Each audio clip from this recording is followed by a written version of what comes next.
Welcome to another edition of the Sim Racing Garage.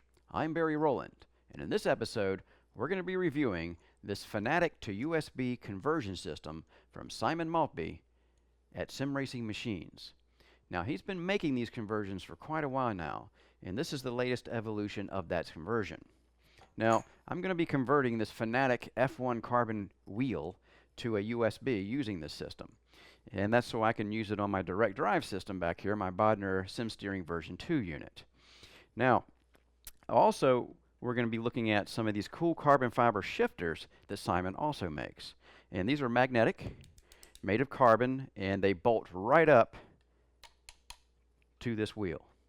Now, the reason I got these is because the shifters on an F1 carbon wheel, well, they're springs, and once you've gone to the magnetic type shifter, it's really hard to go back to the springs and like it. So I decided to go ahead and get the magnetic shifters. We'll put those on this wheel also and see how they do. So let's get to it. All right, let's take a look at this assembly. First off, it comes with a nice adapter plate. It's aluminum. It looks like it's made from a single billet piece, and it's really done quite nicely. It's even got chamfering on the edges here on both sides, or on all sides, so there's no sharp edges. It has some really nice slick anodization on it. It really feels good in the hand, and as you guys probably know if you've watched my other videos, I really like a well CNC'd piece of aluminum done right, and this is done right. Now, this part, the smaller part, is actually going to go up against the back of our wheel, and then we'll secure it from inside of the plate, on the wheel plate rather, with these screws that comes with it. Now this side over here is what's going to be mounting to the quick release side that goes to the steering wheel, and I'll be using the Q1R quick release, the best one in the business as far as I'm concerned, and I'll be mounting this on here like that. So that's how it goes. Pretty simple. Now, on this side here, you can see that it has 8 wires coming out and a Molex plug. And this Molex plug is going to directly connect to the board that's inside of the wheel. So you unplug the board that's running, rather the plug that's on this quick release, and then you plug this one back in. Couldn't be simpler. And on this side, you can actually see the internals of what we're using here to do all the business of transferring all these signals into the computer through our USB, so that Fanatec, and that's what we're going to use, Fanatec, to program it so that it works with iRacing or Assetto Corsa or whatever game you want to use it on.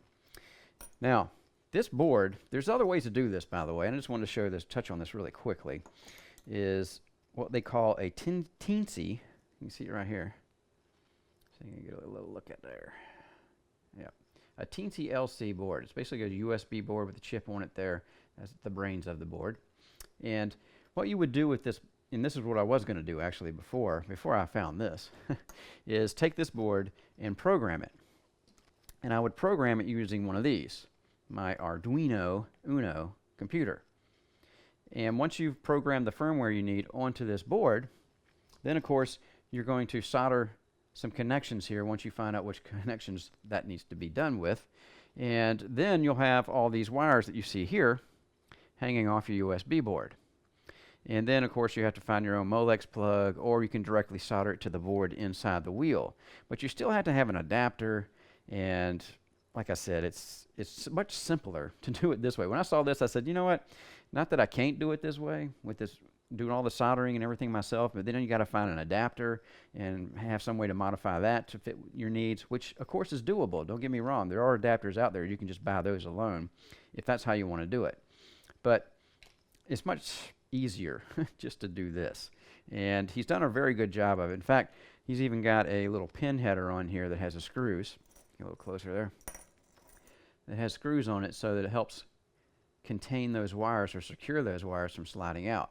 Now I've actually added some of this black RTV 100% silicone sealant adhesive to this. You won't find this much of it in here when you get yours. You'll find a lot less.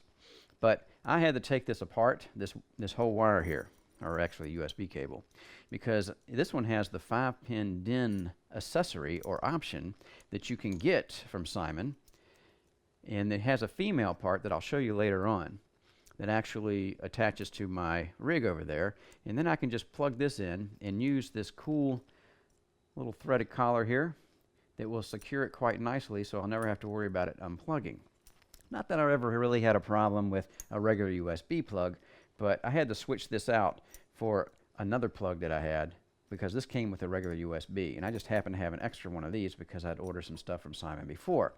So I just went ahead and swapped them out and soldered them. So when I finished soldering the job, I went ahead and put this adhesive in there, and this stuff is tough. Once it sets up for 24 hours, 48 hours, whatever, I haven't touched it in a long time, it is tough. You're really going to have to tug on it to get this wire to move out of this housing. So very nice there. So it's glued in and nothing's going to happen to it. Again, a very solid unit the way this is constructed.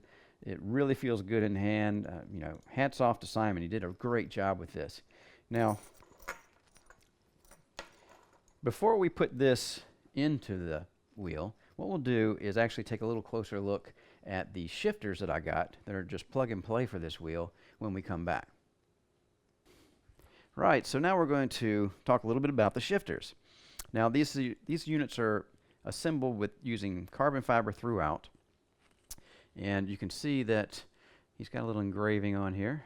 It says SRM for some racing machine 1.4. And also he has a little logo on the shifters itself, the actual handles. And these handles are 3 mils thick.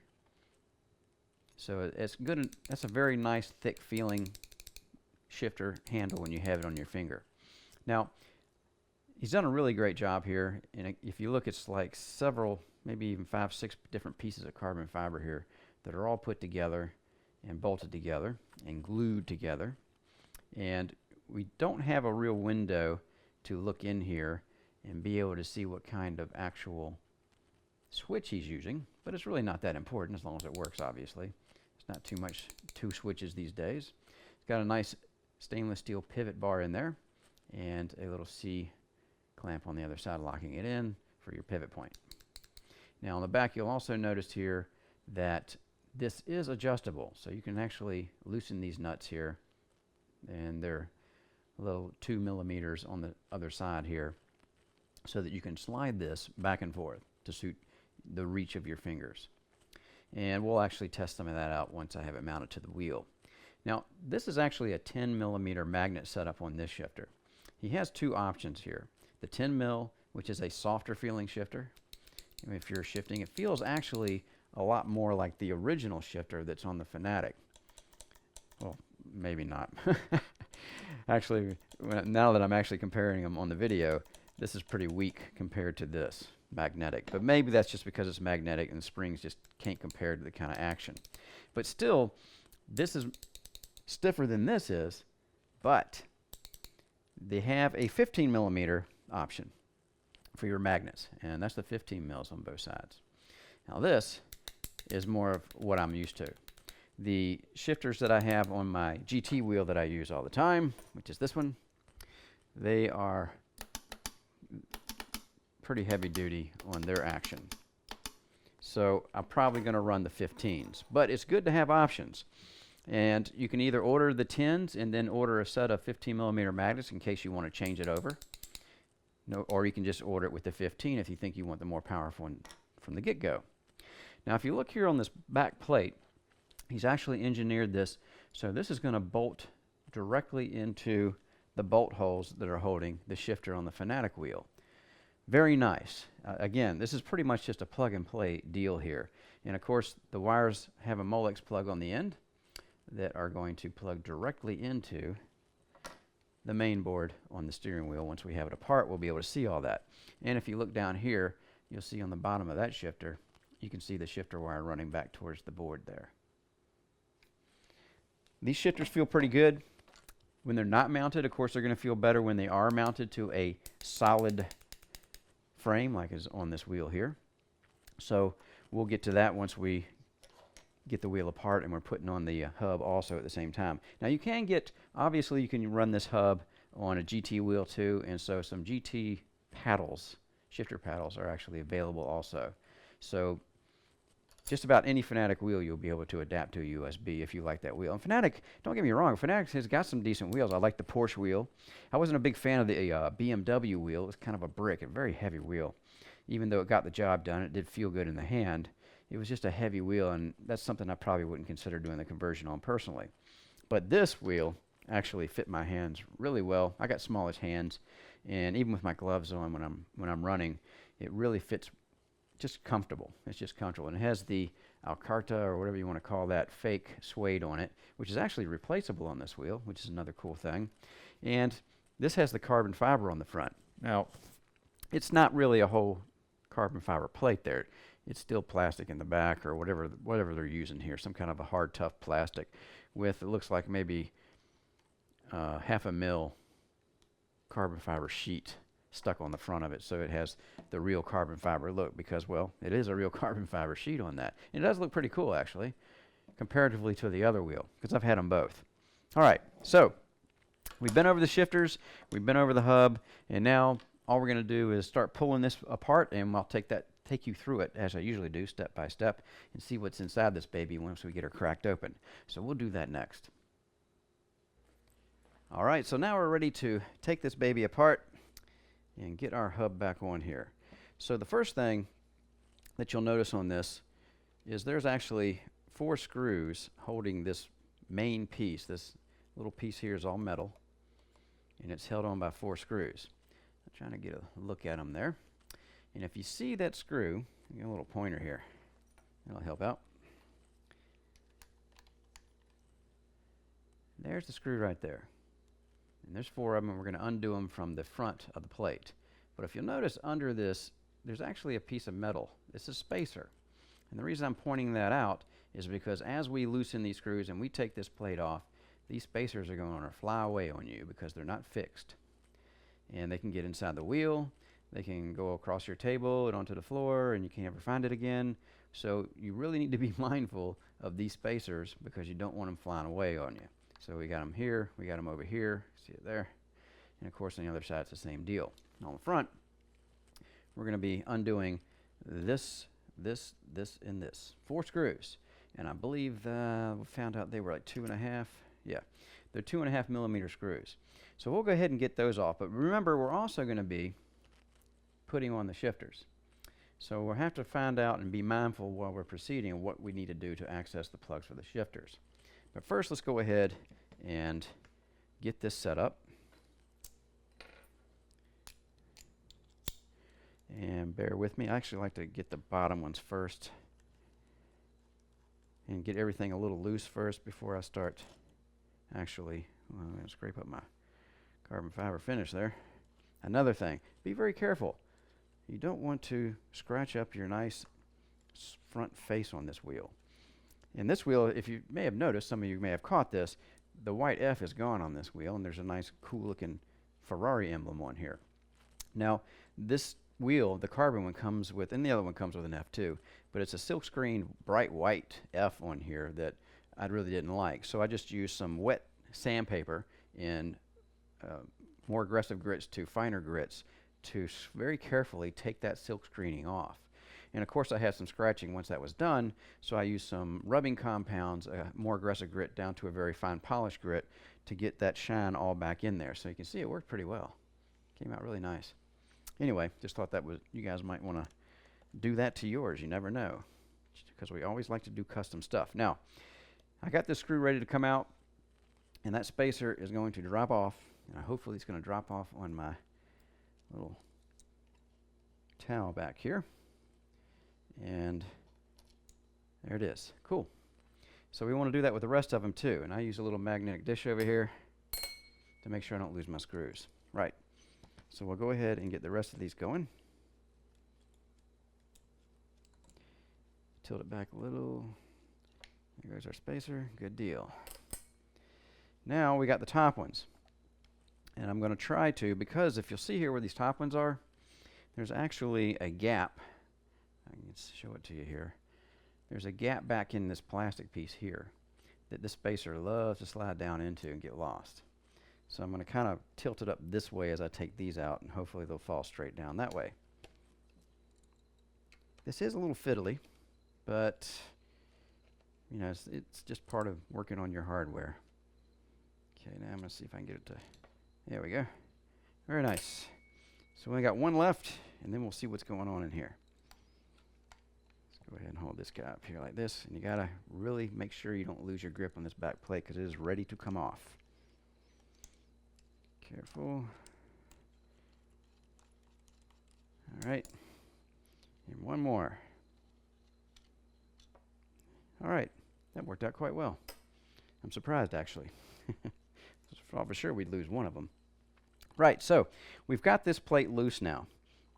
So it'll actually come loose, but again, we know there's cables back here, so you have to be very careful of the cables that are back here. And as I lift this off, you can see them. Looks like we have a ground cable up here on the top. We've got the cables coming from the board, and you can see there's the Molex plug on the board. And then we have our shifter cables coming to the side and kind of disappearing underneath over here. So now what we're going to have to do is set this plate back down because I want to be able to access those shifter cables. You'd have to take them off anyway, even if you weren't putting shifters on, just to get all the wires out of the way, and it just makes things a lot easier. So what we're going to have to do is take out these two screws up here to get this plastic piece to come off. So we'll go ahead and find out the right size for that. And it looks like to be about a 2, and it is. So we'll go ahead and put that together. Get my driver put together here. It's a little magnetic deal, different bits. Very nice. Of course, doing it one-handed is not that easy. All right, there we go. All right, so these are a different thread on these screws. I can feel it as soon as I start pulling it out. These are a bit different. Apparently these are kind of like a wood screw. If you look at it, I'll show it to you in a minute here. Let me get the other one out. There it goes. Right, so this is more of like a wood screw. Oh, and the plastic falls right off. Simple enough. Let me just see if we can get you to focus on that. Because it's really kind of a self-tapper, like so many screws when they're attaching these bits of plastic to things in the industry.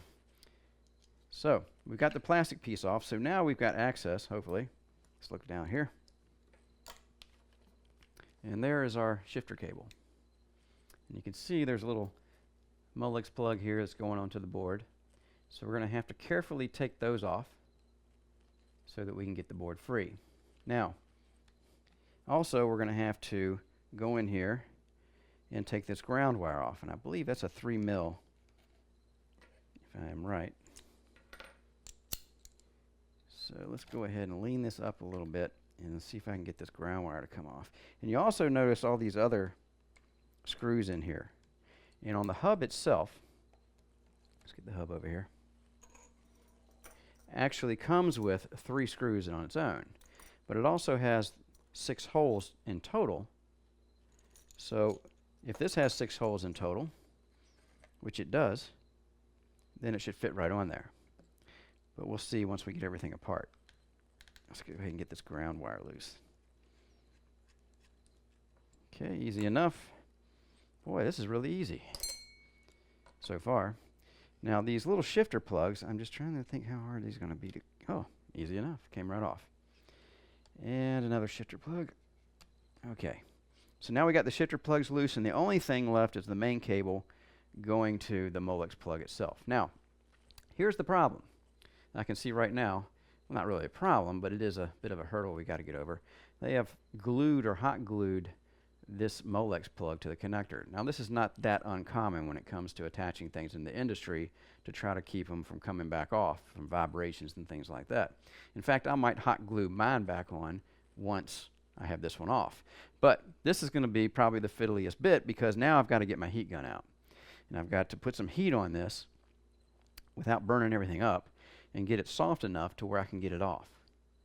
Or I could just kind of try to chip away at it if it would do that. But a lot of times when you're chipping away, you've got the circuit board back here, and it's very easy to slip and to nick something. If you nick one of the traces, and you can see all the traces in this board. So I'm going to get the light on it right. Yeah, there we go. See all those traces? Yeah, you don't want to nick those because then you got a big problem. Then you're going to have to get your whole board replaced probably, unless you're good enough at soldering to peel that back away and solder a jumper wire across the trace that you screwed up. But I'm going to try to avoid all that. And that means I'm going to get my heat gun and try to get this glue off. So when we come back, I'll probably have this disconnected and show you how I did that. And then we'll go ahead and start reassembling everything back together. Okay, we're back, and as you can see, the hot glue has come off, and I've actually taken this cable off already, and you can see some remnants of the hot glue on the top of it there. It really was not that big of a deal. This is a leftover hot glue. In fact, I don't think I needed my fancy schmancy heat gun to do this. A hairdryer probably would have done it because I didn't have to put much heat on it at all to get that hot glue to come loose for me. And then it just kind of peeled right back off, and then of course the cable came out without too much effort after that because it just plugs in there. Now, one thing I did do, I wanted to show you this, is to make it a little easier to get this operation done, I went ahead and detached, as you can see, the pins at the end of the cable that go into the hub in here. And if you look inside the hub, you can see there's the little holder for the pins. And if you look on this side of the hub, you can see the same thing, but there's a big hole there, and it's actually a tapered screw hole. And this screw right here was actually in that hole holding this together. So all you got to do is take out one screw. It goes in this little hole in the middle there like that. All you have to do is take out that one screw, and the whole thing just slides right out of the hub. So now I'm not trying to do a balancing act with the hub kind of hanging back here with this still screwed into there and possibly scratching up my plastic or something like that, because this is some sharp edges on this metal, so be mindful of that. Right. So now that we got all that done, we can continue on with our business here, which is removing the screws. You'll see there's a couple of them already removed. One was the ground screw, it was up here, but this was a screw that they put Loctite or something on these things, and I really had a hard time getting that one loose, so I went ahead and just took it out before I started recording again. And some of these actually required me to go get a 3mm regular Allen wrench to get some leverage to break it loose, because trying to break it loose with just the driver just wasn't working too well. So the only thing we got to do now is remove the hub from the housing here, which again is simple enough. I'm going to get the steering wheel kind of in the background here in case I scratch something up. I want to take it easy with that. Now, some of these don't have any Loctite on them, it seems like, because boy, they're coming off pretty easy. And they're little short screws, so there's not a whole lot of screwing going on there to take them out.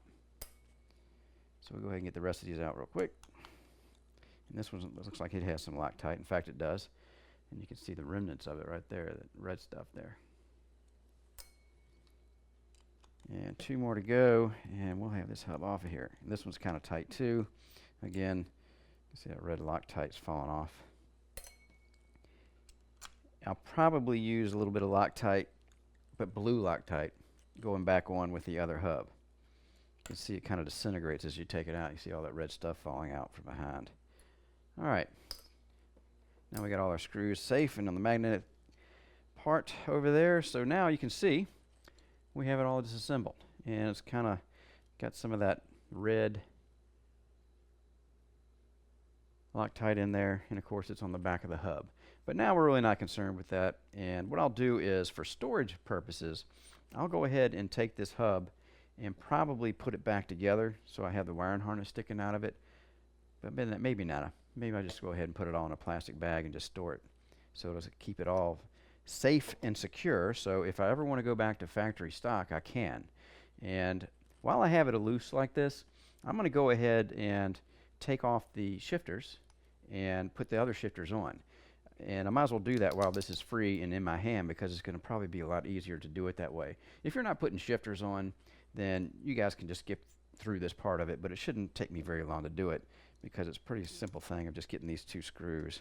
Where's the hole? The holes actually go all the way through. You can see right there to get into that screw.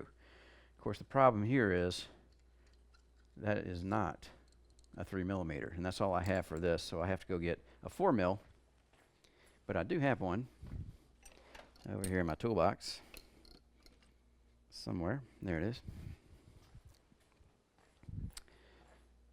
So we'll go ahead and see if we can get that through here. And there it is. And just break them loose. Unfortunately, it looks like this is going to scrape against my shifter, and it is. See what that did? Don't do that to your shifter paddle if you want to go back to OEM. So really my only recourse, obviously, I should have taken that off first. But it's good that you guys see it, then you won't do the same thing I just did. And I believe that's a 2.5, yep. So it's a 2.5 millimeter to pull these shifter handles off, so we'll go ahead and pull them off, get them out of the way. Get you out of the way. Easy enough to do. Again, just bear with me as I get these things loose. And I'll put them back on when I put them in a plastic bag for storage. Right, so now we'll be able to get to them, and I'll go ahead and pull this one off while I already have the wrench with the 2.5 mil bit in it. Easy enough. Doesn't take much time. Keep all your washers. Make sure everything stays together like it came off. Right, now we can get to it without too much trouble at all. And we won't be scraping anything up. And again, 4 mil screws inside of here, and they're pretty tight. As you can hear it break loose there. And we're going to use the same screws to put the other shifters back on. Now from the orientation of this, get our screws out. If we take one of our shifters, now I'm going to have to flip one of the handles on these shifters because they all come, as you can see, it comes with the shifter pointing in the same direction. But we'll flip one over for the other side to make it the same for our fingers on both sides. So now we have this off, and we're going to want to shift this way, right, like that. So you can see this bar here. It's actually going to, the curvature in this plate, that bar is actually clearing it. So when these bolts go back in here, that bar, that part of the assembly that's hanging off, with the part of the carbon fiber plates that are hanging off there, are actually going to clear that front plate. Again, very well done, very nicely done. And all we got to do is make sure our cable's out of the way and get these guys started again. All right, let me just go ahead and put one of them on my wrench. Might be a little bit easier. So go ahead and do that. Get our hole kind of lined up.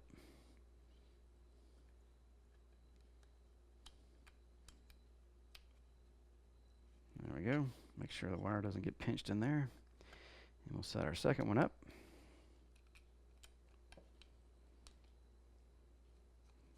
And tighten them down.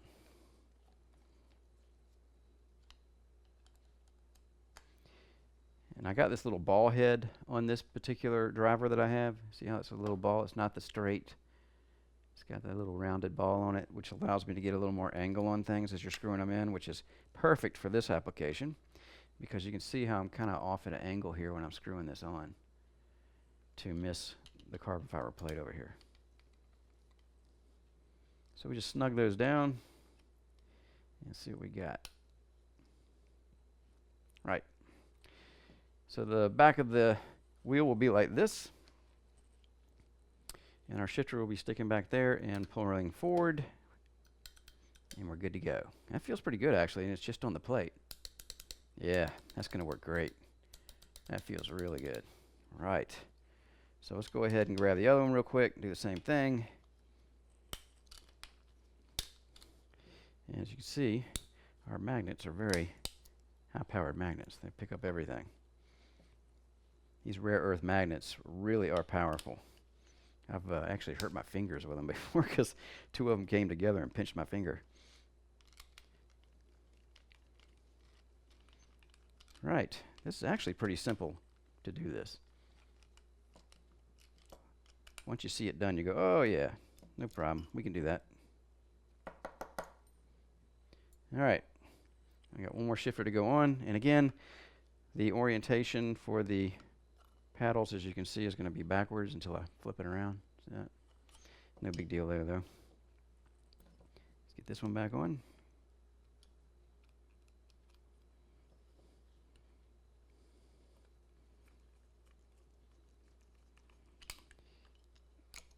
magnet grabbing everything. One more. Okay, there we go.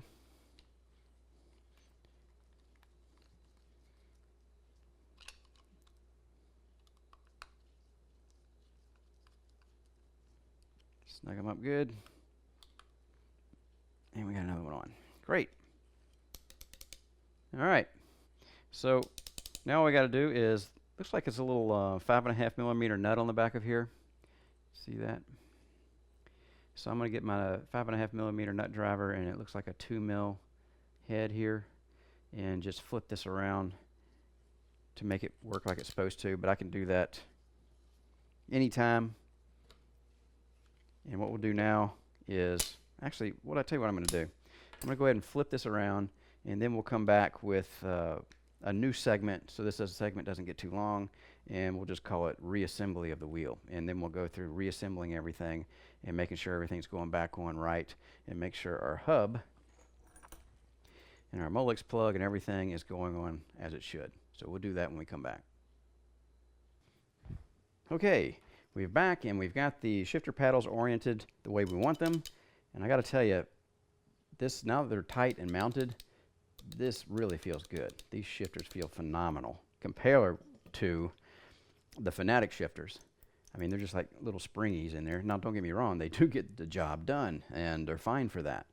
But they just don't deliver the tactile feedback that anywhere close to what this stuff does.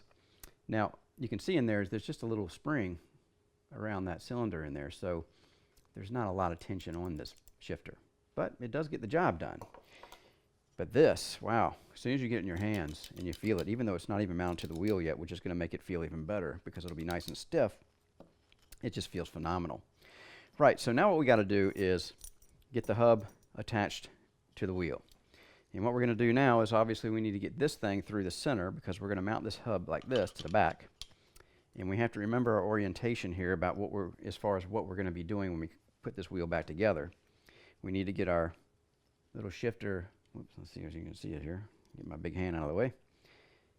We're going to have to hook these shifter wires up underneath here. Shouldn't be a big issue. And we got to get this mounted. Now, there's a consideration here for this hub. First off, obviously, you can't put the cord in the middle because that's where our holes are for mounting. So you have to put it on one side or the other. So you have an orientation this way, or you can orient it this way and still have the holes lining up.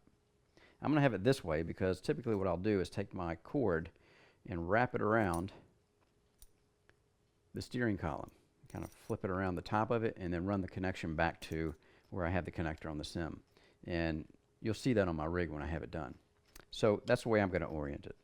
And all we got to do now is remember that we have this ground wire here that connects to this hole. So we have to remember not to put a screw in that hole yet, and just keep our orientation right while we're putting the screws in. And we have to flip it over to do that. So again, we know this is the hole, it's going to be our last hole, or rather the last screw that goes in. Other than that, we should be good to go. Keep my orientation on the cable right. So when I flip this over and I look at it again, I can see that my orientation is not where I want it. I want it over here. So again, you really have to pay attention to what's going on here as you're doing this. Now, we get 3 screws with this kit. And these are stainless steel bits, and of course they're flathead. Get a little focus there. But I'm going to use 3 of the smaller ones that came out of the original hub, just because I can. Let's make sure I get a focus on that. But you can see they're a lot shorter. But I'm going to use the long ones for 2 of the holes, and then the hole with the ground wire in it, just because. So I know I'm going to put the ground wire again right here. So I'm going to leave that alone, and I'm going to put this long one over here. I'll show you where that, like that. And I'll put the other, I'm going to kind of stagger them so they're kind of in a 3 pattern. So we'll have 3 silver ones on here, and we'll have 3 of the little ones in another pattern. So we'll get all these started, and these are kind of small, so I'm going to need the wrench to start this with. Okay. You just have to kind of lay them in there and then get them with the wrench. And I'm not tightening them all the way up. I'm just kind of getting them so everything's lined up. I won't do the final tighten until I have my ground wire on. I should be able to still get in there and untighten everything, or get to all the screws without a big deal. But I'm still going to leave them a little loose. Now, next big thing we got to do here, not that big of a thing, but we're going to have to, of course, plug in the Molex plug to our adapter, or our plug right here. And again, you got to remember what your orientation here is. So it's going in like this. So I'm going to go ahead and just lay this over here on the top of the wheel and get my plug close enough to where I can plug it in. And all you got to do is kind of slide it in there. You might have to wiggle it around a little bit to get it where you want it. And then I just take 2 thumbs on either side and kind of work it through to get it nice and tight in there. And there we go, nice and tight. I'm not going to put hot glue on this because once this is mounted, this plate is mounted here, it's not going anywhere. Now, if I was a factory and going to send this wheel out to consumers, then I'd probably go ahead and put some more hot glue on there like there was before. Right, so now all we got to do is, keeping the ground wire out of the way, is get our connectors done on the shifters. And I'm going to try to get it, see if I can let you guys see this as I'm doing it, but it's not going to be easy because this thing's flopping around a little bit here. I don't want to mess anything up. I also want to make sure my wires are going to have plenty of room to run inside the housing. Let's try this one first. And these should be the exact same connectors that are on here. And I'll look at this and see if they are. And here's the connector. Get a good look at that. And the connectors are identical. That's a good thing. The only tricky part is getting this connector, as we know that there's a connector over there, getting this plug into the connector. And I can see how it's oriented, but I'm not going to be able to show you guys exactly me doing this because just the way it's oriented here. And once I have it in there, I kind of push it in with my finger because I can't get anything on there as far as I can't lift it up enough to get 2 fingers on it. Now, you also have to consider where my wire's going to run, so I need to kind of loop it back towards that way so it doesn't interfere with anything. So now we'll go over and get the other one in. Again, this is really pretty easy. It's a little fiddly, but definitely very easy to do. Go ahead and get this one lined up. And that was going in like a champ too. Must have done something right today. No struggle there. So now I'll go ahead and tuck this back in on the other side like I did that first one. And now all I've got to do is kind of rest this up here. I don't want to rest this metal part on this board anywhere because I just don't want to scratch it up or take a chance of scratching it. So that's kind of why I saved the long screw for last to put the ground in, because it's going to be easier to maneuver this than that short ones, which are really hard to get started. So I'll just go ahead and get this started by hand, and then we'll go ahead and run it in. Hope you guys can see this okay, but because of the angles I have to work with because of these cords, it's a little difficult to show you. I think you can see it though. Now I'm going to go ahead and tighten this one down because it's the ground wire. And then I can go ahead and tighten the rest of these down. And we are going to be good to go here, guys. This is looking great.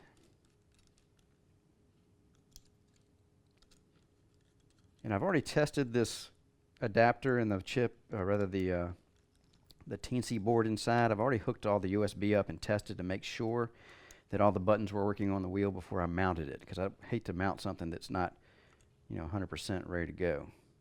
And then you got to take everything back apart and try to figure out what's wrong. Just kind of snug these down because they're still turning a little. Don't need to over torque this stuff, obviously, not with 6 screws in here. And just kind of snug it up a bit. All right, so now everything is connected the way it's supposed to be. So all we've got to do now is reinstall the plate. And that should not be too hard. The only hard part about getting this plate on, or I don't know if you call it hard or not, but maybe a little difficult, is going to be getting those little spacers back in here. This ground wire needs to come over. Again, this is a bit fiddly to get it all lined up and get everything to lay back down like it needs to. Now, I want to make sure that that shifter wire does not get pinched. You see this shifter wire? It doesn't get pinched by this bracket here as it goes down to secure the wheel. Now, we've got the spacers to deal with. And there's a lot of ways to do this, but this is just the way I do it. Get my screws ready. And I'll typically just go ahead and take the spacer and put it underneath so it's lined up. And what I'll do is pull this off the edge of the table. Instead of trying to tilt it and get the screw started, if I pull it off the edge of the table, I can just come straight up through the spacer and just grab those threads very easily. And just put a few threads in, don't tighten it down just like everything else. And we're just going to work our way around doing the same thing. Just got to get that spacer in there.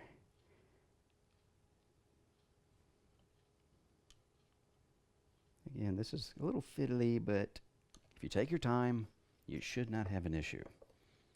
And again, I like to not disturb anything, just kind of pull it off the edge a little bit and run the screw up through there.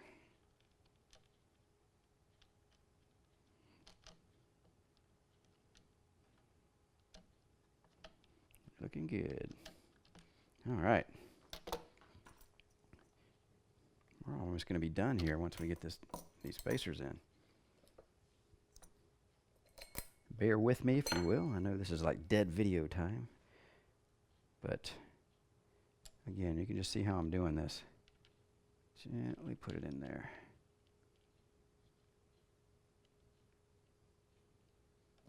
And then get the screw in.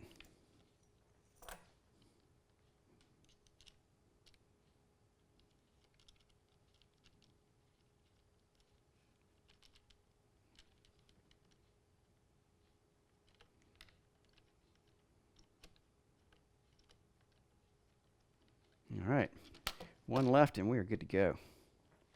I really can't wait to get this wheel running, especially with these shifters on here. I didn't know that the shifters were going to make that much of a difference in the feel, and they certainly do, just without even bolting everything together. This is going to be one custom feeling wheel when we are done. All right, so all that's on. Now we can kind of flip it around because it's not going to fall off on us. Go ahead and get the, I believe this is a 2.5, yes, 2.5 wrench. Snug everything down. Wow, we're almost there. I kind of like pick up on the back of the plate while I'm doing this, just to take the pressure off the screws as I'm running them in. Just makes them run a little bit easier.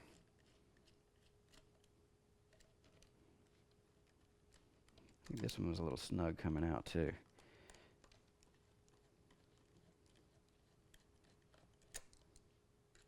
Be careful, don't scratch your carbon. All right, there we go. These guys snugged up. And I'm 100% confident that this is going to work, and I'm not going to have to take this back apart. So I'm going to go ahead. My luck, though, I'll probably have to take it back apart. Nah, this should be good. So now we're nice and tight. And let's see what we got here. Oh, wow. That is just incredible. That's like, yeah, you're not even going to recognize your wheel once you put these shifters on here. This is really great. Wow. You're going to do that all day, right? So, again, we got one more thing we got to do here, though, and that's put our cover back on. Remember this little plastic cover that's back here? And that has 2 screws. When we took them out, they were kind of like a machine-looking screw. And I think that's a 2 on those, yep. I tell you got to change the wrench every time you touch a screw on this wheel. So we'll just kind of flip it back over and run these screws in. 1 and 2, and we're done. I can't believe how easy this was. Really, not much to it at all. I mean, if you just take your time and pay attention to what you're doing, I don't see how you have any issues doing this job. I'll snug them up. And it's plastic, so we can't snug it up too much because it'll rip right out of there. Right, so there you have it. The wheel is ready to go. Of course, I'm going to have to mount my quick release on there, which I actually have some screws to do that with. So we'll go ahead and mount this up real quick. I have my screws over here.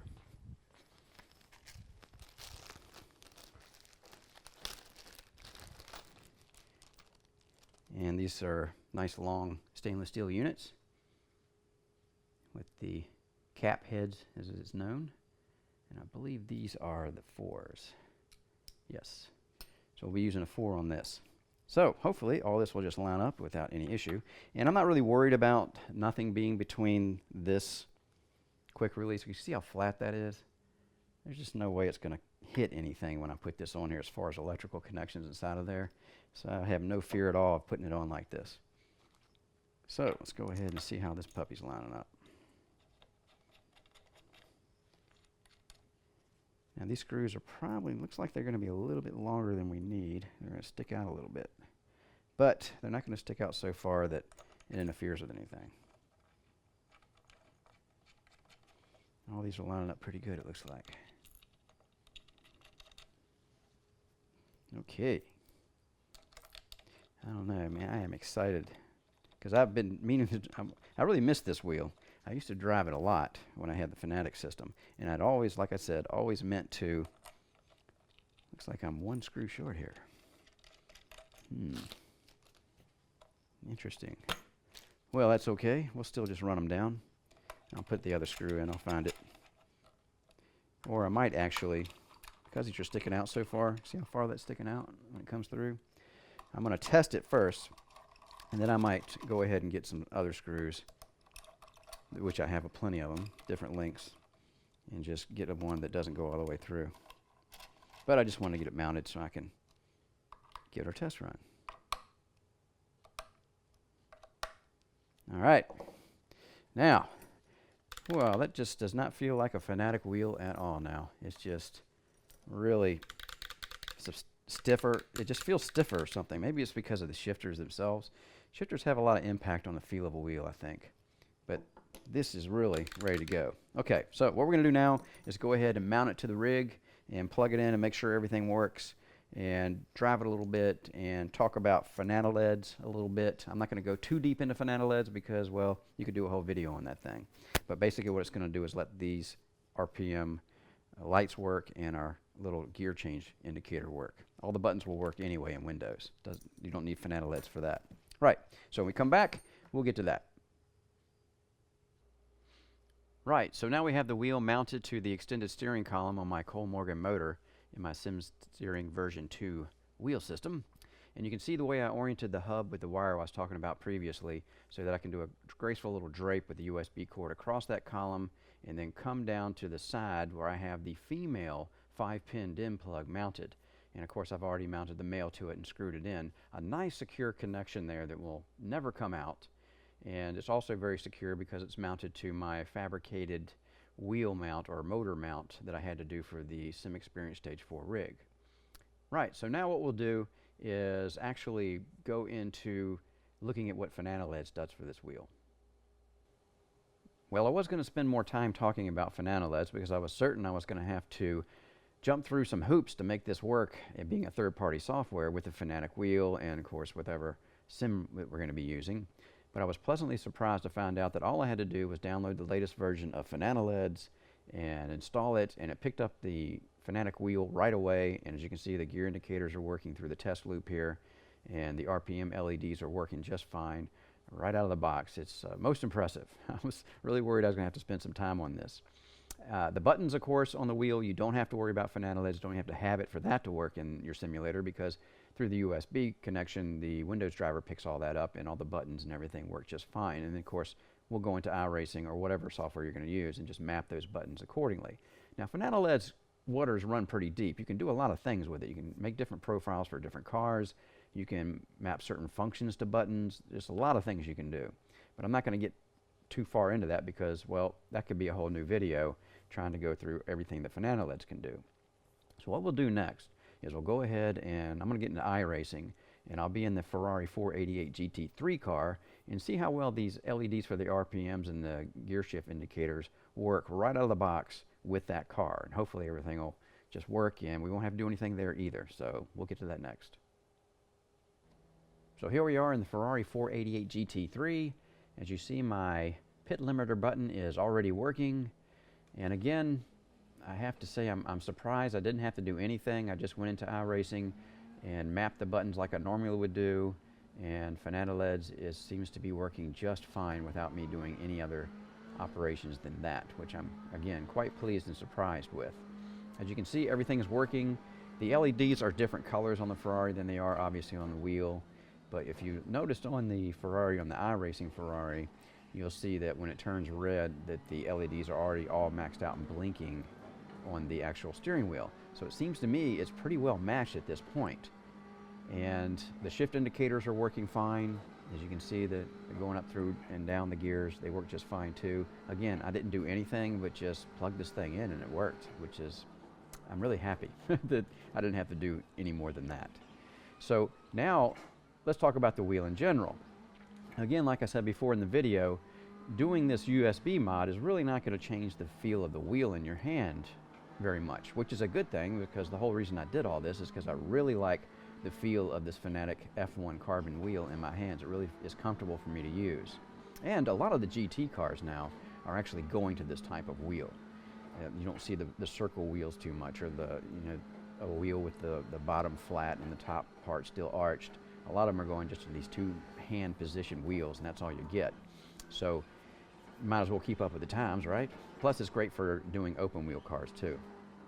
Now, what really did change, and I've said this again in the video, is these carbon shifters transform the feel of the wheel. Shifting with the carbons compared to the original shifter as well, there's just no comparison. It really isn't. It's just night and day. And they're very quiet for magnetic shifters too, I noticed that. So if you have a significant other in the other room, it probably won't disturb them. But it just feels fantastic compared to the original shifters, and just transforms the feel of the wheel pretty much entirely. So again, I would recommend, even if you're not going to do this USB, or you don't have the need to do a USB conversion for your Fanatec wheel, check out these carbon shifters, because they really do change the way everything feels when you're driving a Fanatec wheel. Right, so that's it now. Enough of the driving. We'll go ahead and get to the final thoughts next. Final thoughts on the Sim Racing Machine's Fanatec to USB conversion kit and the plug-and-play carbon fiber shifters. First off, there are other and less expensive ways to convert your Fanatec wheel to a USB interface for use with a direct drive wheel system. But it will require a lot more effort to replicate the results you get with this kit. Simon takes all the guesswork out of getting there and makes it very easy to get his system up and running, as you saw in the video. Not to mention the high quality of the materials and the building process involved here. From the CNC hub adapter to this thick USB cabling, this is a top-notch kit. Now the carbon fiber shifters that I bought, well, they're a revelation compared to the stock Fanatec shifters. They completely transform the feel of shifting on a Fanatec wheel. Now, the USB conversion is not something that's going to make the stock wheel feel that much different, aside from the user experiencing the full force of their direct drive wheel system. But these carbon shifters have a huge impact on the feel of the wheel. Now, it feels like a proper custom steering wheel mounted to the motor of your choice. If you're looking to convert your Fanatec wheel to a USB interface, and you want the easiest way to make that happen, look no further than the products at Sim Racing Machines. And even if you don't need that service, I highly recommend you upgrading your Fanatec shifters to these carbon ones. It will make you a happy racer. I'm Barry Rowland, and thanks again for watching the Sim Racing Garage channel.